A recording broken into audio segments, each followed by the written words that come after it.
खबर शामिल करते हैं कराची से, जहां कोरंगी थाना अवामी कॉलोनी पुलिस ने मुख्तलिफ कार्रवाइयों के दौरान गुटखा, मावा फरोश और बदनाम ज़माना मंशियात फरोश समेत 2 मुल्ज़िमान को गिरफ्तार कर लिया। मजीद तफसीलात जानते हैं कोरंगी से हमारे ब्यूरो चीफ जावेद महमूद आराई से। जी जावेद, क्या अपडेट है आपके पास, आगाह कीजिएगा। जी बिल्कुल, थाना Awami colony SHO sub inspector Syed Farasat Hussain ने पुलिस पार्टी के हमरा गुटखा, मावा फरोश और बदनाम जमाना मंशियात फरोश समेत 2 मुल्जिमान को गिरफ्तार कर लिया गया है। पहली कार्रवाई में गुटखा मावा फरोश मोहम्मद सलीम से 2 किलो से जायद मुज़र सेहत गुटखा मावा बरामद किया है।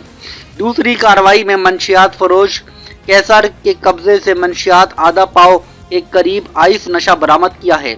गिरफ्तार मुल्जिमान आदि पेशावर मुजरिम है और पहले भी बेशतर मुकदमात में गिरफ्तार होकर जेल जा चुके हैं। गिरफ्तार मुल्जिमान के खिलाफ मुकदमा दर्ज कर दिया गया है। मजीद तफ्तीश जारी है। Report Javed Mahmood Arain, Korangi bureau chief, Anmol news HD, Karachi.